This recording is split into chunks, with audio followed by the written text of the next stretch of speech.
मेरा नाम ज़िशान अकबर है और फ्लूइड मैकेनिक्स 1 में आज हमने इक्वेशन ऑफ कंटिन्यूटी को डिस्कस करना है कि what is the equation of continuity, हम इसको डिराइव कैसे कर सकते हैं और ये कहाँ कहाँ अप्लाई होती है। तो इसकी एप्लीकेशन दोनों तरह से की जा सकती है, आइदर वो पाइप फ्लो हो या ओपन चैनल फ्लो हो, मीन प्रेशराइज्ड और ग्रेविटी फ्लो, दोनों के केस में आप इक्वेशन ऑफ कंटिन्यूटी को यूटिलाइज़ कर सकते हैं। तो उसके लिए, इसके डेरिवेशन के लिए ये पाइप है, इसके दो सेक्शंस हमने इसमें फाइंड, इसको दो सेक्शंस में डिवाइड कर देना कि एक सेक्शन 1 है, ये बॉटम पे जो है, और टॉप पे जो सेक्शन है उसको हम सेक्शन 2 का नाम दे देते हैं। अब इसमें ज़ाहिर है हमें नज़र आ रहा है कि दो पाइप जो है उसका दोनों सेक्शंस पे एरिया डिफरेंट है। तो लोअर सेक्शन पे या सेक्शन 1 पे जो एरिया है उसको हम A1 कह देते हैं, और टॉप या अपर सेक्शन पे या जो ग्रेटर एरिया है इसको हम A2 कह देते हैं। तो सर्कुलर पाइप है तो उसका सर्कुलर पाई d²/4 से एरिया जो भी आएगा। तो A1 and A2 are the areas. फिर जो सेक्शन 1 है उस पर जो फ़्लो की वेलोसिटी है उसको हम V1 कह रहे हैं, और सेक्शन 2 पे फ़्लो की वेलोसिटी है उसको हम उससे V2 से शो करते हैं। अब इसमें हम सेक्शन छोटा सा एक पैच बना लेंगे कि एक मेरा डेल्टा x1 लेंथ का एक सेक्शन है जो जिसमें मैं इंटरेस्टेड हूँ एट सेक्शन 1, और सेम सेक्शन 2 पे डेल्टा x2 पैच का एक पैच है, डिस्टेंस है ये बेसिकली, उसमें मैं इंटरेस्टेड हूँ ये कैलकुलेशंस करने में।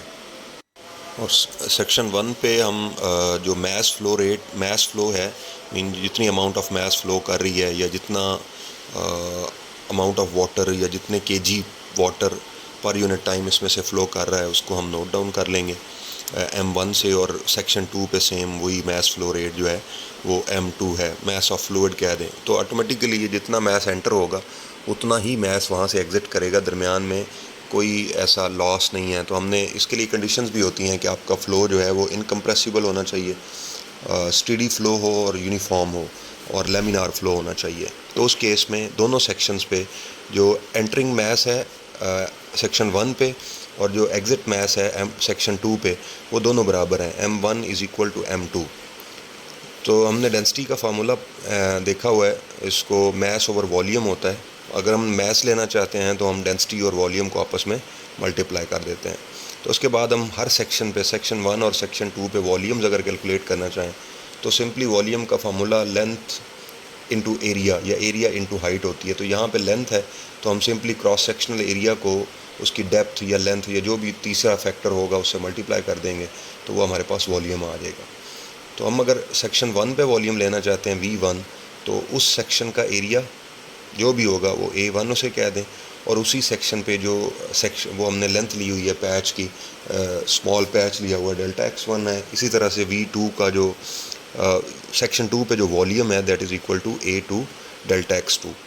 तो हम V1 की जगह A1 डेल्टा x1 पुट करेंगे और V2 की जगह पे A2 डेल्टा x2 पुट करेंगे। तो M1 = ρ1 V1, उसमें आप वैल्यू पुट करें, ρ1 एज इट इज़ रहेगा और रो V1 की वैल्यू पुट कर देंगे। इसी तरह M2 के लिए भी सेम, ρ1 V1 के लिए A1 डेल्टा x1 कर दें और ρ2 V2 की जगह A2 डेल्टा x2 कर दें। तो ये दो हमारे पास इक्वेशंस आ गई हैं। इसको इक्वेशन नंबर 1 कह दें, इसको इक्वेशन नंबर 2 कह दें। तो अब इनको इक्वल करेंगे M1 M2 को, तो ये जो ऊपर इक्वेशन 1 और 2 हैं उनको इक्वलाइज़ कर दें। लेफ़्ट साइड्स इक्वल हैं तो राइट साइड ऑटोमेटिकली इक्वल होंगी, ρ2 A2 एंड डेल्टा x2। जब ये कर लेंगे तो हमने बेसिक चीज़ पढ़ी हुई है कि जो फ्लूइड यहाँ से एंटर होगा वही वहाँ से एग्ज़िट होगा, क्योंकि रास्ते में कोई हम इससे ऑफ टेक नहीं ले रहे या इसमें कोई सप्लाई और नहीं जा रही है। तो अगर वाटर एंटर हो रहा है तो वाटर ही एग्ज़िट होगा। इसका मतलब है दोनों जो सेक्शंस हैं उन पे जो डेंसिटी है दैट इज़ सेम, तो उसको हम रो के इक्वल कर देते हैं कि सेम डेंसिटी है तो हम ρ1 और ρ2 सेम है तो दैट इज़ इक्वल टू रो। तो अगर हम इसको मॉडिफाई करें, रो A1 डेल्टा x1, अब ρ1 की जगह और ρ2 की जगह हमने रो सैम्बल पुट कर दिया डेंसिटी का, तो डेंसिटी और डेंसिटी एक दूसरे से कैंसिल हो जाएंगे। तो this formula will be A1 delta x1 = A2 delta x2 है।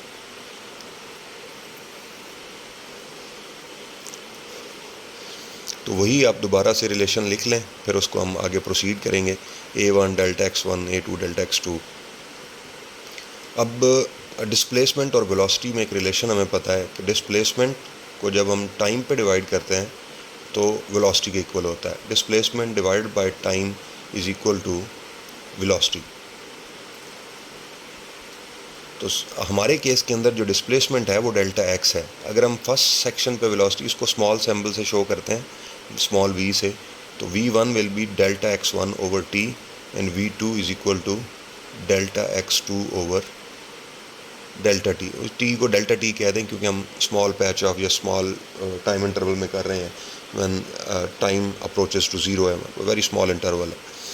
तो हमें डेल्टा x1 की वैल्यू चाहिए, हमारी इक्वेशन जो ओरिजिनल है उसमें, तो डेल्टा टी सेकंड उस साइड पे जाके मल्टीप्लाई हो जाएगा, और v2 की वैल्यू चाहिए तो वो v2 डेल्टा टी हो जाएगा। तो ये डेल्टा x1 और डेल्टा x2 की वैल्यूज़ जो हैं वो इस जगह पे हमने पुट कर देनी है अकॉर्डिंगली, जो भी हैं a1, v1 और डेल्टा टी। सेम सिनेरियो में a2, v2 and delta T. तो डेल्टा टी से कैंसिल हो जाएगा क्योंकि ऑब्जर्वेशन का ड्यूरेशन सेम होता है।